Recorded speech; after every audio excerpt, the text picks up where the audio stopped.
Hola, ¿cómo están? Bienvenidos a otra edición de Reyes de la Conversa. Como ustedes pueden ver, yo sigo en mi casa y espero que muchos de ustedes, los que puedan hacerlo, se mantengan en su casa.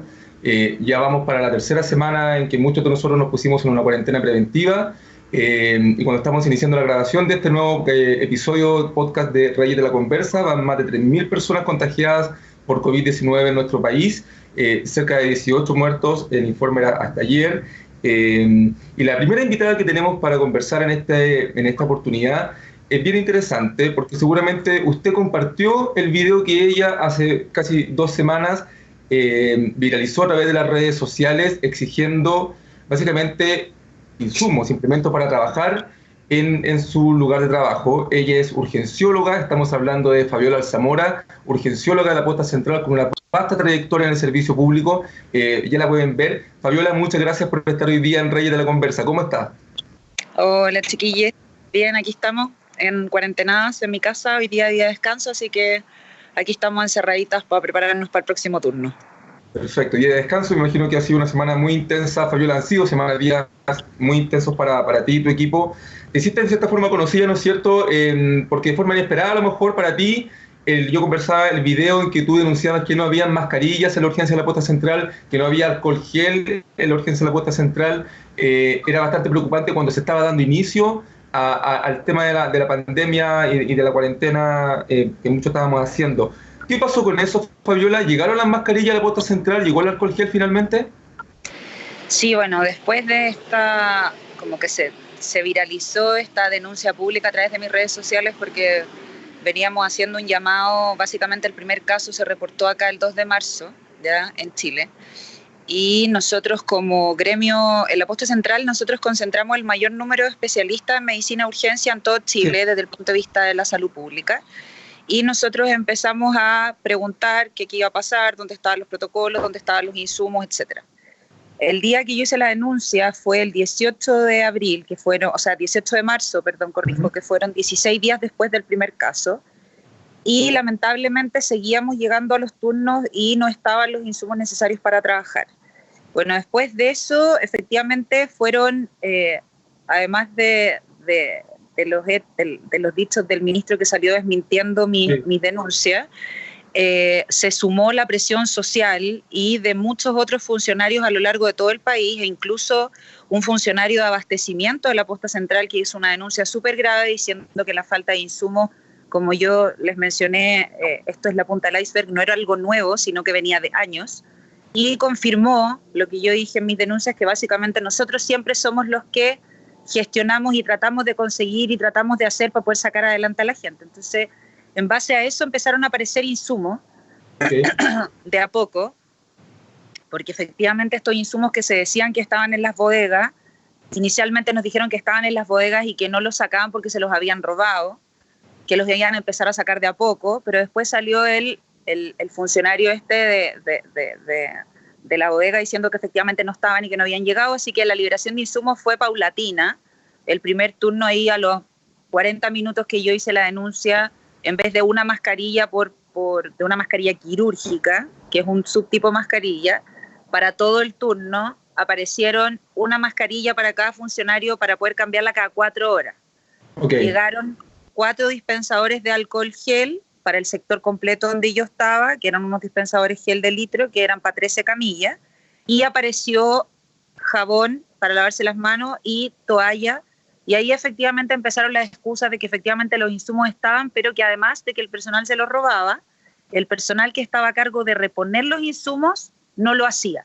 Y efectivamente ahí ya entran en una discusión de tildar a la gente floja, de que no hace su trabajo, de todo lo que viene detrás. Entonces ahí hubo efectivamente una respuesta por parte de los gremios potentes y hicieron un escrito al día siguiente pidiendo por favor disculpas públicas al ministro y a los jefes de servicio, al jefe de servicio de salud metropolitano central, porque se los había tildado de ladrones y de flojos. Y después de eso empezaron a aparecer los insumos y ahora efectivamente tenemos los insumos, están súper restringidos, hay que ocuparlos con precaución porque hay una escasez a nivel mundial, por lo que todos sabemos desde el punto de vista de la producción, pero todavía efectivamente fue muy paulatino el proceso desde el punto de vista de quién necesitaba protegerse. que era la discusión técnica cuando el ministro me interpeló y dijo que eran medidas de protección hiper extraordinarias, pero él se pasea por todo Santiago abierto con una mascarilla N95. Entonces, mi discusión técnica y mi pelea en el lado del hospital en que yo estoy, que no es la unidad de enfermos respiratorios, es que en fase 4, desde el punto de vista técnico, uno pierde la trazabilidad. Por lo tanto, se entiende que cualquier persona puede estar infectada en periodo de incubación o sintomático respiratorio leve que él no le tome en cuenta, no tome la gravedad de los síntomas y por lo tanto no considere que está enfermo. Eso significa que cualquier persona que entra a la urgencia, aunque sea por un dolor al pecho, una diarrea, un dolor de guata, expone al personal a contagiarse. Y no solamente al personal de salud, el equipo de salud está compuesto por los guardias, está compuesto por el personal de aseo, está compuesto por la gente, los administrativos. Entonces, yo logré conseguir EPP, que son los elementos de protección personal, para la gente que estaba adentro, educar los que lo necesitaban, pero no lograba hasta la semana después de esto, o sea, esta semana que pasó, seguía llegando al hospital y los guardias estaban sin mascarilla, los guardias estaban sin guantes, los funcionarios administrativos estaban sin protección. Y su respuesta era: nosotros somos de una empresa externa, doctora, nos hemos cansado de pedir protección, pero la enfermera dice que la empresa tiene que otorgarlo. Entonces era un vaivén de quién les tiene que dar los elementos de protección personal y ellos totalmente desprotegidos. Esta gente no puede entender que nosotros somos un equipo, que si yo no tengo la gente que limpia, yo no puedo atender más pacientes y ellos son los más expuestos. Ellos, aunque no vean pacientes, el virus queda en la superficie, dependiendo del tipo de superficie, 3 a 4 días. Entonces, por más que el señor del aseo no esté expuesto a un paciente cara a cara, él limpia las superficies, por lo tanto, él necesita escafandra, él necesita mascarilla, él necesita guantes, etc. Y Fabiola, qué bueno. Yo hice la pega, fíjate, este no es el primer video que tú realizas de denuncia, te has caracterizado, ¿no es cierto?, por poner los temas ahí presentes, y has hecho otras denuncias. ¿Te llamaron la atención en tu lugar de trabajo por haber participado, por haber hecho este video que finalmente derivó, ¿no es cierto?, en que se llevaran los insumos básicos y que la gente estuviera bien apoyándote? ¿Te llamaron la atención tu jefe de la Posta Central? ¿Algo? Y básicamente hubo 2 llamadas de atención, una verbal y la otra escrita. A los 40 minutos más o menos que pasó esto, me llamó el director a la oficina de mi jefe. Nosotros básicamente el sistema de salud funciona en red, ¿ya? Está el ministro de salud, después del ministro de salud está el subsecretario y después vienen los jefes de servicio de salud y de ahí vienen los directores de los hospitales, ¿ya? Sí. Y después vienen los jefes de los servicios clínicos. Entonces a mí me llamó mi jefe directo, que es el jefe del servicio de urgencia, con el director de la Posta Central, efectivamente no fue nada desproporcionado, no hubo en ningún momento maltrato, nada, fue súper adecuado. Él me planteó que básicamente yo estaba infringiendo, porque yo soy funcionaria pública titular, yo estoy contratada, y que yo estaba infringiendo el estatuto administrativo y básicamente citó 2 acápites de por qué estaba cometiendo una falta, y en ningún momento él me dijo directamente baja el video, pero a través de esto trató de persuadirme de que efectivamente lo que yo estaba haciendo estaba mal y yo efectivamente le di mi contraargumento, le dije que no y que yo estaba dispuesta a asumir las consecuencias de las sanciones que para el estatuto administrativo considerara la falta. Y la conversación fue en buenos términos, etcétera, pero yo no di mi brazo a torcer. Y después de eso fue el miércoles en la mañana. El miércoles en la tarde, porque yo me fui a mediodía, el jueves, yo estaba de miércoles 24 horas y yo después tenía jornada de mañana hasta las 2 de la tarde y yo me fui a las 2. Y me llama un compañero y me dice, pucha Fabi, en verdad yo estoy un poco asustado porque yo no soy titular como tú, yo estoy honorario, y vino el director y personalmente me amenazó. Estaba de testigo X auxiliar de servicio, una enfermera, otro colega y yo. Y vino el director del hospital y nos increpó y nos dijo que lo que tú estabas haciendo era grave, nos citó el artículo X del estatuto administrativo y que por favor nosotros contribuyéramos a sacar la institución adelante y que si no íbamos por buen camino nos iban a sacar y que a ti te iban a sacar con un sumario administrativo de la institución y que el señor Mañalich se iba a encargar de sacarte de la institución privada en la que tú trabajas. ¿Esas fueron sus palabras textuales? Que el señor Mañalich se iba a encargar de trabajar, de sacarme la institución privada en que yo trabajo. Entonces ahí yo hablé con mi compañero por teléfono y le dije, tranquilo, que yo entendía, etcétera. Retomando, perfecto, Paola, si te quiero llevar un poquito más allá, porque precisamente el ministro Mañalich esta semana ha estado envuelto en varias polémicas y uno de los temas es si Chile cuenta o no con la cantidad suficiente de ventiladores mecánicos y respiradores artificiales para enfrentar un eventual colapso del sistema público en los próximos meses. En una entrevista anoche en Tele 13 decía que estábamos completamente preparados, que en caso de necesitar un ventilador mecánico, ninguna persona se iba a quedar sin él. Es más, él daba ciertas cifras, dice que entre la red pública y la red privada contamos con 1.129 respiradores mecánicos, 220 de aquellos sin uso, y se están comprando, que están llegando cada semana al país, 797 respiradores mecánicos y que hay 500 máquinas de anestesia que han sido modificadas para que cumplan el uso de ventilador mecánico. De acuerdo a las cifras que manejan ustedes en la Posta Central o en el gremio, ¿es tan así? Pucha, John, mira, a ver, como que yendo más atrás, yo encuentro lamentable, siempre teniendo que ser como cualquiera, no solo yo, a cualquier persona que tú le preguntes, tener que destapar las mentiras de este caballero que son mucho más graves que en este caso. ¿Por qué? Para nosotros lo que es grave es, primero que todo, o sea, la mentira en sí es una falta gravísima, más allá de cuál sea el fondo. O sea, no hay 1.129 respiradores entre la red pública y privada y 220 que están a la espera para ser usados. Mira, lo que pasa es lo siguiente. Nosotros tenemos un problema de salud X sin coronavirus, en el que nosotros habitualmente, la OSD, que es una organización internacional, que es la que nosotros nos regimos por las recomendaciones de cuántos ventiladores tiene que haber por cada habitante, la OSD en general recomienda 6 ventiladores mecánicos cada 100.000 habitantes, ¿ya? Eso es la recomendación técnica mundial, más o menos, para poder atajar un poco los problemas de salud sin COVID. Okay. Nosotros efectivamente nos acercamos a ese número y nosotros lo que manejamos, la cifra, es que habitualmente en Chile tenemos 1.500 ventiladores en la red pública. Que de esos estén operativos, eso es otro tema, que estén operativos los 1.500, porque eso lamentablemente no es así por distintas limitaciones. Y básicamente la red privada aporta con un 20%, que aproximadamente son entre 260 y 300 ventiladores. Eso es una cosa, que eso no es mentira. Que eso dé abasto para poder suplir la demanda de pacientes críticos en Chile sin COVID, ese es el problema, porque habitualmente todos los inviernos, etcétera, etcétera, a mí se me chorrean los enfermos en la urgencia esperando camas críticas que no hay. Pasamos comprando camas en el extrasistema porque no nos da abasto las camas públicas, y eso habitualmente sin COVID.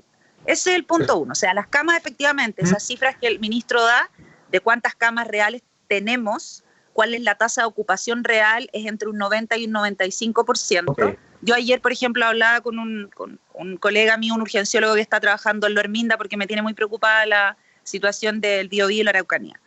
Y le decía a Daniel, ¿cuántos ventiladores tienen?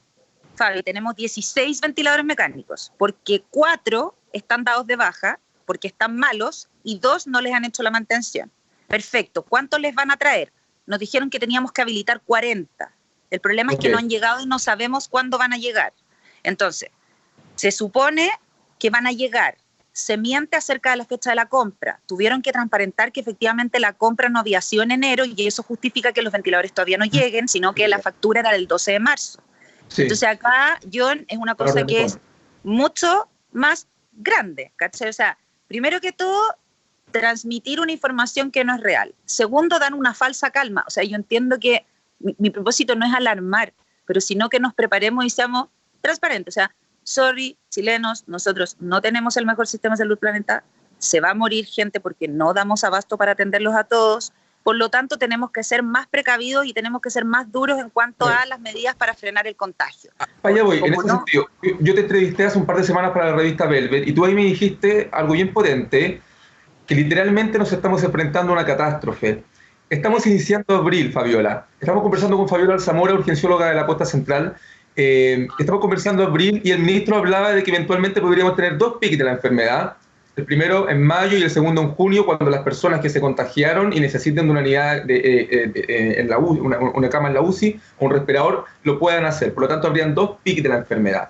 Tú me hablaste de que nos enfrentamos a una catástrofe. ¿Mantienes esos dichos? Sí, lamentablemente, a ver, a mí me ha preguntado mucha gente esta semana y me ha increpado, y yo lo he encontrado excelente, porque eso, o sea, ya no tenemos miedo a hablar a pesar de todo lo que hacen, porque nosotros nos quedamos callados, que me equivoqué en cuanto a la predicción de los casos, ¿ya? A ver, nosotros hemos tenido una de las limitaciones más grandes, y eso también ha mentido el ministro Mañalich, que ha sido lo del testeo masivo. Nosotros no tenemos cómo saber. Él decía anoche, perdón, que había 900 exámenes sin procesar todavía, 900 en todo el país. O sea, claro, mira, a nivel, o sea, nosotros lamentablemente a mí no me gusta hablar cuando yo no tengo pruebas en mano, ¿ya? En ese sentido trato de ser súper responsable. Entonces yo te puedo hablar de números chicos, ¿ya? Pero nosotros primero lo que nos llama mucho la atención, y aquí es lo que llamábamos con el testeo masivo, es que partiendo desde cero, esta cuestión del 2 de marzo, la norma, estábamos en esa época en fase 3, por lo tanto la indicación del examen estaba restringido para el caso sospechoso, que lo decía el ministerio. Las clínicas privadas, aunque tuvieran la máquina, no le podían procesar el examen a la gente si quería saber, porque no cumplían esos criterios. El 8 de marzo eso cambió y se abrió a criterio del médico que viera al paciente. La cifra se disparó, ¿ya? Sí. Y nosotros en la clínica privada en que yo trabajo nos volvimos locos, ya teníamos 450 consultas al día, y de esos respiratorios eran unos 300, llegamos a tener 7 horas de espera, que nunca antes visto, y eso fue el lunes 16 de marzo, y nosotros concentramos el mayor caso de COVID positivo a nivel de todo el país con un 48%.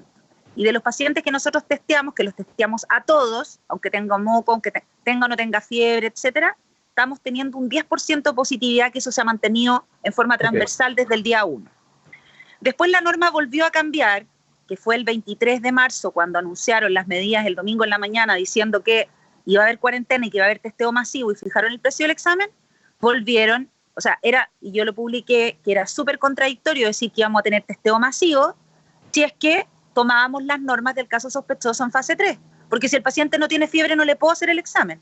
Y nos volvieron, le dijeron a la opinión pública que testeo masivo, pero efectivamente tú llegabas al hospital y si no cumplías que es una lista de casos sospechosos, no te tomaban el examen. Y ahí yo publiqué que no podía ser que alguien que tenía plata, que llegó a una clínica y exigía tomarse el examen y no cumplía con la norma ministerial, se lo podía hacer y el otro no. Me pasó con una periodista el día X que a pito de nada me pregunta, Fabi, ¿cómo estás? Y yo le pregunto, bien, ¿y tú? Me dice, mal, porque llevo 4 días enferma, terminó yendo a la posta central la pobre, y como en ese momento no tenía fiebre, no le tomaron el examen. Entonces, el 23 de marzo pasó eso, que es la semana pasada, ahora, coincide que nosotros estamos postulando que como las máquinas, todos los exámenes que se hacen en los laboratorios externos tienen que tener una contraprueba positiva del ISP. O sea, si tú te haces el examen en la BUPA, ¿ya? Sí. Y te sale positivo, eso tiene que ir a confirmación en el ISP. Ahí se está produciendo este cuello de botella que mencionaban, y que muchos testeados, efectivamente, como el examen se demora, según el ministro, un día, dijo anoche, 24 horas, hay personas que se demoraban hasta 7 o 8 días en tener el resultado del examen, se produce este cuello de botella, y no sería tan real que estamos en cierta forma manteniendo la curva, porque hay muchos casos que vienen real. O sea, en ese sentido. No es real por varios factores. O sea, ¿cuál es la proyección que ustedes hacen como médicos, efectivamente, de que aquí a un mes más vamos a tener cuántos casos, por ejemplo? No, mira, yo no te puedo, o sea, en ese sentido sería irresponsable de mi parte caer en decirte y darte cifras de números. Yo no soy epidemióloga, ¿ya? Y creo pero hay una información que está atrasada en rigor, claro, ¿no? Eso sí podemos deducirlo. No, más que atrasada, o sea, ¿ya? Acá hay 3 factores que la gente tiene que tener súper claro. A ver. 1, está subestimado el caso porque no se le están haciendo el examen a todos los pacientes. Eso, 1, ¿ya? Okay. 2, porque tenemos una limitación de la capacidad de procesamiento de las muestras. Por lo tanto, aparte de que no se está testeando a todos los que se tiene que testear, segundo, los pocos los que estamos testeando, el resultado está saliendo súper tardío, y eso depende de dónde uno se encuentre. Desde el punto de vista técnico, el examen en la máquina se demora 4 horas, máximo 6 horas. O sea, tú metes el hisopado a la máquina y eso se demora 4 horas, ¿ya? La demora que estamos teniendo es por la cola, ¿ya? Sí. Imagínate que en Coquimbo, en la 4ª región, etcétera, que tienen que mandar el examen a San Felipe, el resultado se está demorando 5 a 7 días. Correcto. O sea, entonces, ese es el segundo. Serían más de 900 exámenes que están por procesar, según el ministro. Serían más las cifras, ¿no? Serían más exámenes que están por procesar, pacientes que no se han testeado, ¿ya? Y eso subestima la cantidad de contagiados, y nosotros tenemos una teoría, o sea, la mayoría de la gente que anda dando vuelta, que está en el gremio, dice, oye, ¿no te parece sospechoso que hace 5 días estén justo saliendo 300? ¿No será que es la capacidad de la máquina que no da para más de 300 y por eso están saliendo 300 positivos todos los días. Entonces, o sea, mira, acá hay mucha lucubración y en verdad aquí hay que ser serio y efectivamente apegarse a la ciencia y a los datos objetivos. Los Y en base a objetivos eso, no estamos testeando a todos. No estamos testeando a todos. ¿Cómo vislumbras, sin dar obviamente una cifra, porque ya lo dijiste, pero cómo vislumbras el panorama de aquí a un mes en base a todo esto que estamos viendo de los cuellos de botella, los exámenes sin procesar, los laboratorios que están un poco ahí atochados, ¿no es cierto? Algunos laboratorios que no hay, en otras regiones simplemente no hay laboratorios. ¿Cómo vislumbran ustedes el panorama de acá a un mes? Nosotros lo vislumbramos que la gente, sin saber que tiene COVID, va a ir a las urgencias a consultar por sus complicaciones y por lo tanto nosotros vamos a tener que enfrentarlo desde el punto de vista indiferenciado. O sea, todos tienen COVID y en ese momento, si es que efectivamente no nos equivocamos y es la cantidad real que nosotros esperamos que haya, no vamos a dar abasto para atender a toda la gente. Esperemos que no lleguemos a lo que está pasando en Ecuador, que la gente se muere caminando en la calle. Espero que no, porque nosotros tenemos una cultura y tenemos un acceso a salud, aunque todavía es precario, hemos avanzado mucho y la gente sí en todas partes, por lo menos en las partes urbanas y no rurales, tiene acceso a salud. Pero imagínate lo que está pasando en la Araucanía, o sea que los mismos alcaldes están restringiendo el acceso, no sé si tú viste lo que pasó en Biobío, en Quirihue, que los concejales y los alcaldes estaban restringiendo a la gente que venía al campo a consultar para que no contagiaran al resto porque no tenían cómo atenderse después. Fabiola, en ese sentido, debiéramos ir a una cuarentena total. ¿Qué te parecen las medidas desde el punto de vista médico de ustedes, que ha tomado el gobierno de decretar primero cuarentena en 7 comunas de la región metropolitana, después en 6, algunas en otras partes de Chile? ¿Debieran ser más todavía estrictas las medidas que se debieran decretar para evitar un colapso del sistema de salud? Mira, yo creo que eso tiene básicamente dos puntos de vista. Uno social y de justicia social, que es súper complejo, y el otro punto de vista es la efectividad desde el punto de vista de la medida sanitaria y la salud pública y el impacto que tiene a disminuir los contagios. Lamentablemente, a nivel mundial y la evidencia ya científica, si uno lee todos los papers, en ninguna parte... Yo no sé si darle la interpretación de que es porque en verdad ni en las mejores revistas del mundo se mojan el potito y dicen lo que tienen que decir, porque como tiene una connotación económica tan dura, no se atreven a decir que efectivamente es súper efectivo, ¿cachai? Porque lo dejan como siempre ahí como amarillo, ¿cachai? Como que tú leís cualquier publicación de la mejor revista y es como, no demuestra, pero sí demuestra y en verdad queda supeditado a la voluntad de los políticos de turno. Entonces, ¿pero debería haber una cuarentena total en todo el país, por ejemplo? ¿Deberían ir para allá? Ellos dicen, el gobierno dice que estamos en una cuarentena progresiva, por lo tanto uno no descarta eventualmente que terminemos en una cuarentena, no sé si total, porque parece que la palabra total no le gusta al ministro, porque no sé qué entiende por total finalmente, ¿no? Pero una cuarentena un poco más global, ¿no? O sea, sí, pero yo creo que estamos un poco tarde.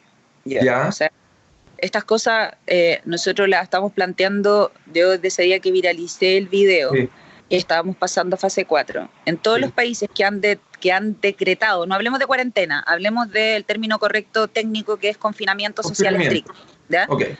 Entonces, en todos los países que se decretó confinamiento social estricto a través de la medida estatal, gubernamental, constitucional que ellos tuvieran, porque al final la cuarentena es una figura, el estado de sitio es una figura, ¿ya? Por lo cual se ejecuta esta medida de confinamiento social estricto. Siempre se cuestionaron y el harakiri era que lo hicieron tardíamente. En España lo hicieron el 13 de marzo con 20.000 contagiados, ¿ya? Siendo que una semana antes tenían 11.000. Sí. ¿Ya? Entonces, y ellos sí tienen testeo real y ellos sí tienen transparencia de las cifras, cosas que nosotros no tenemos. Entonces, acá nosotros estamos supeditados y estamos a la deriva de las medidas del gobierno que quieren que estemos como cuando, no sé, pues, en la media que tenemos que confiar así como los pollos, seguir a la mamá con los ojos cerrados que están tomando todas las medidas perfecto y confiar. Me llamó la atención, disculpa que te interrumpa, me llamó la atención que dijiste que ya es tarde para tomar ciertas medidas más estrictas. ¿Por qué es tardío?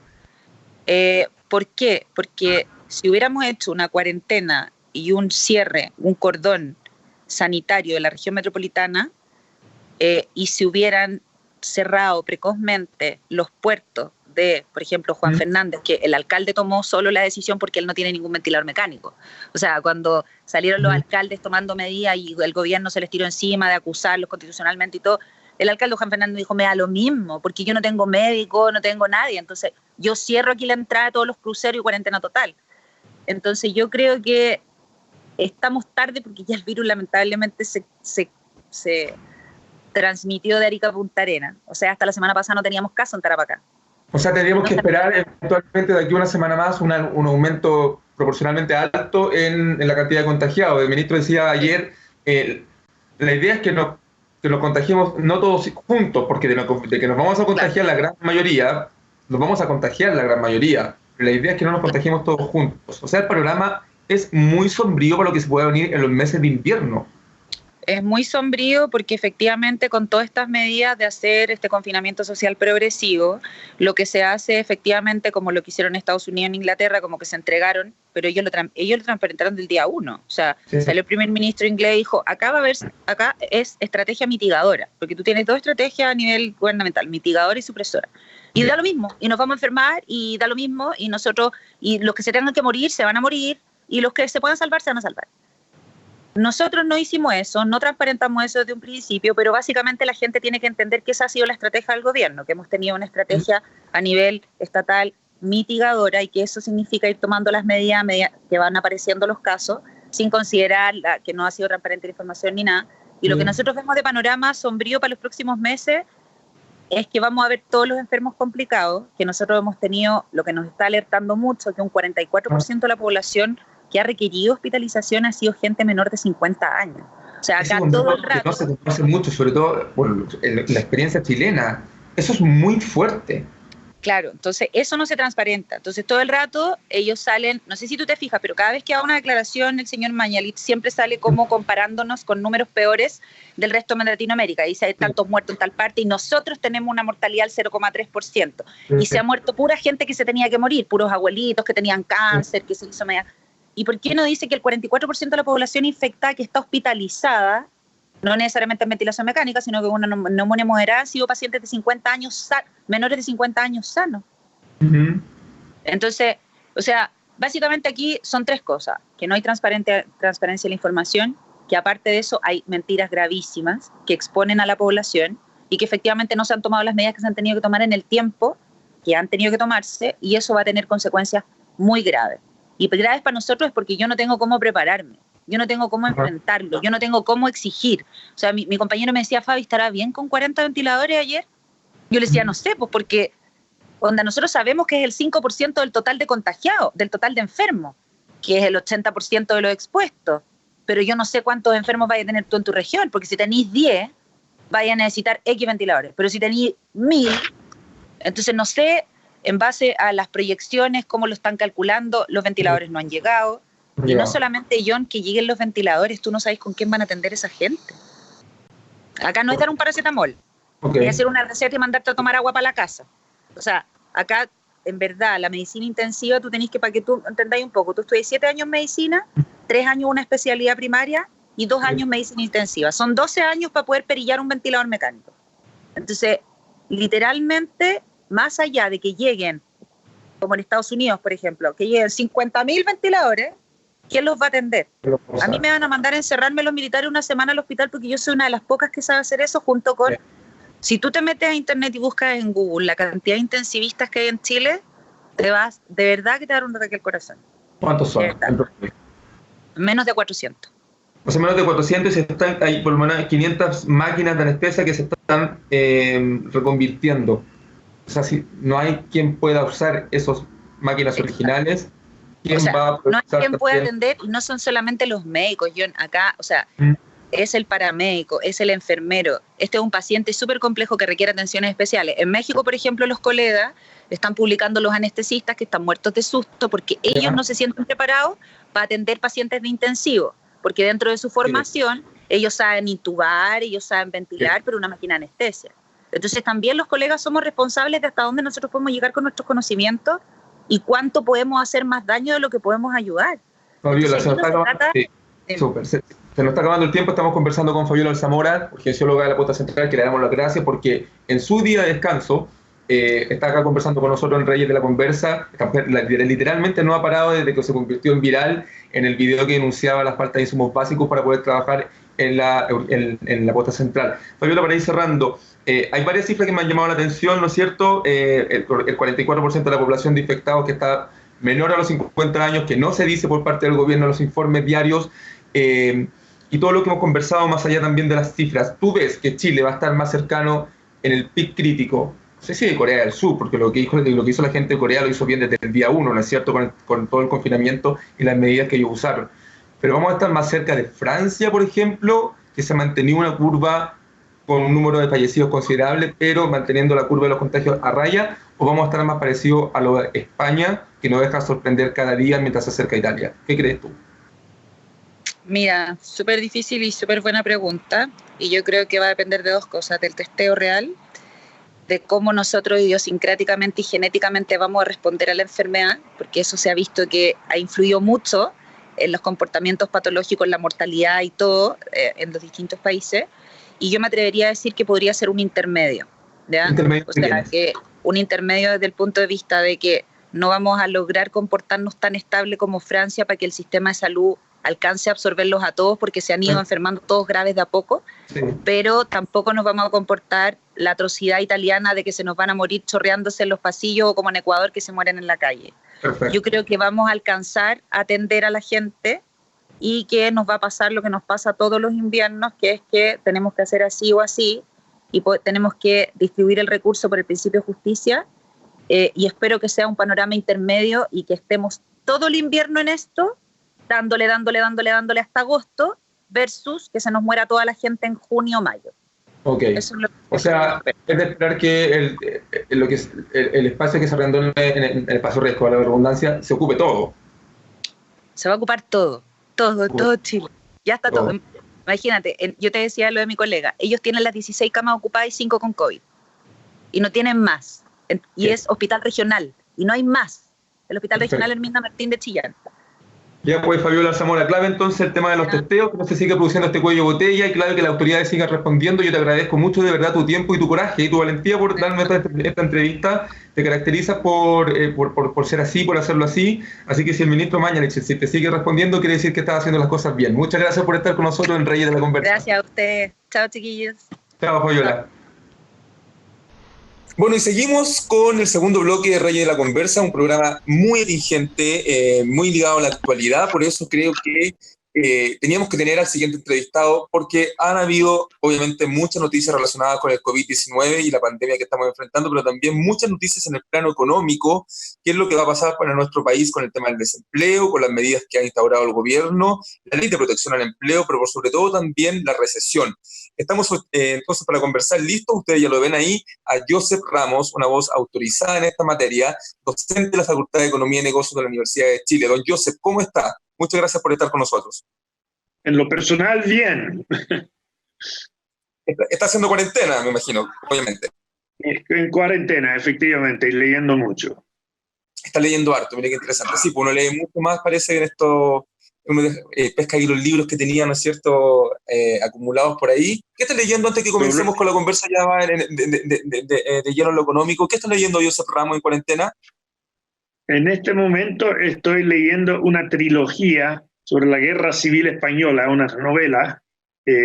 La primera se llama Los cipreses creen en Dios.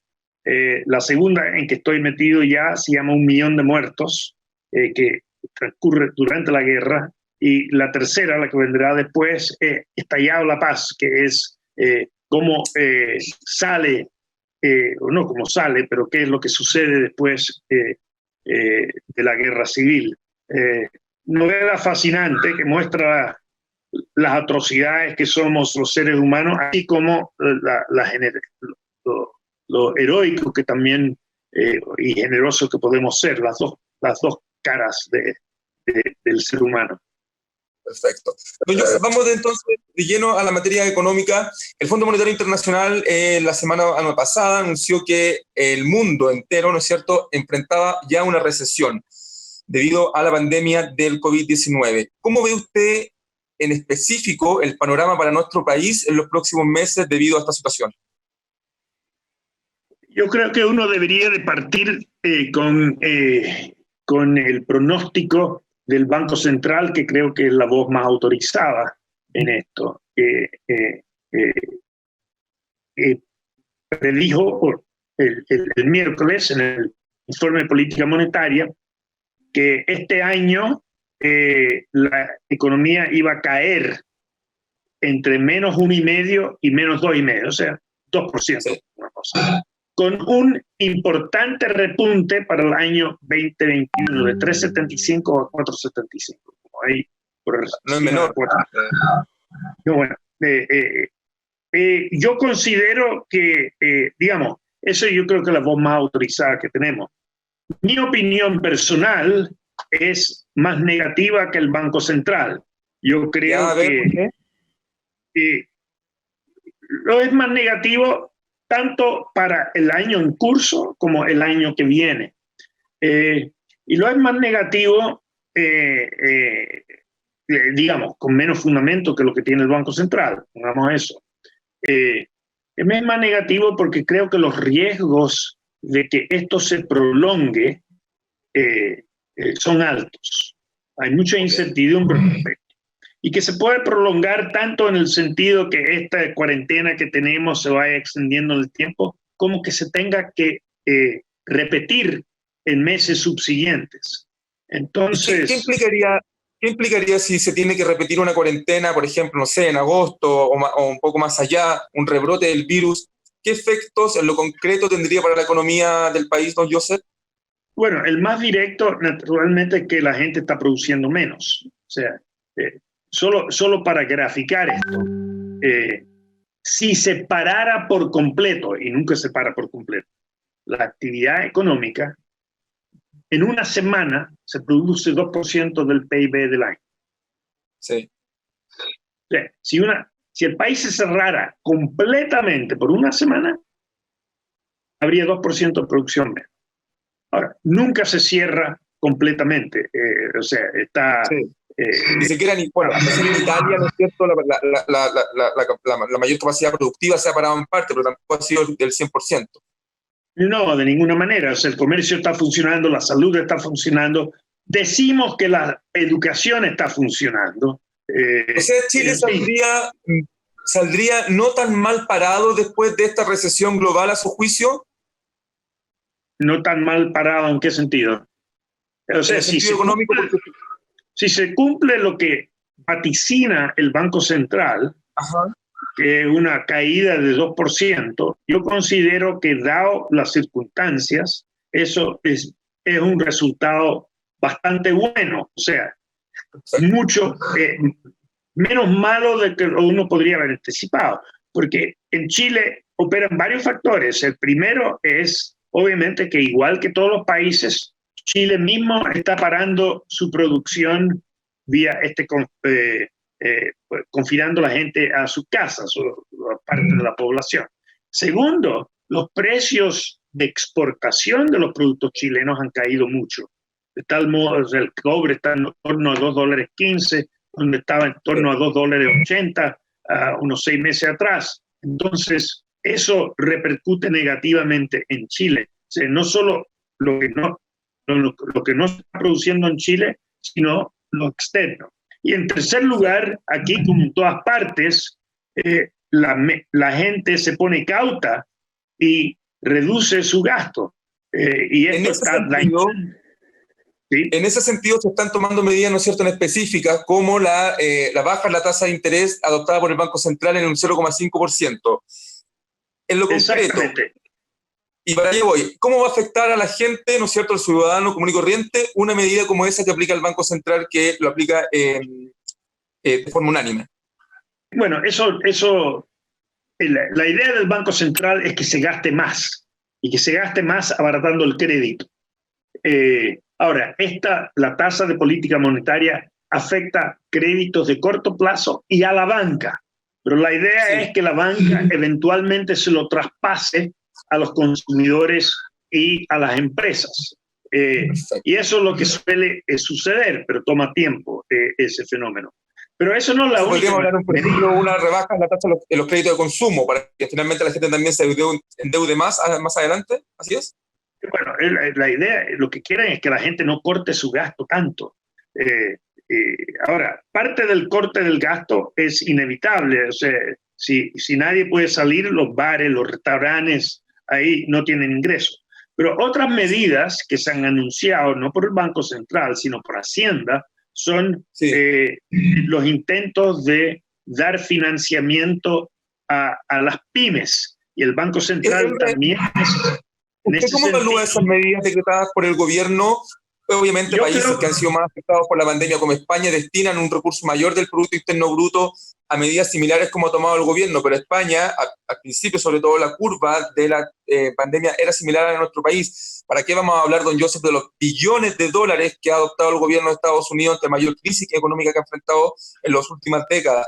¿Cómo evalúa las medidas que ha implementado Hacienda en nuestro país?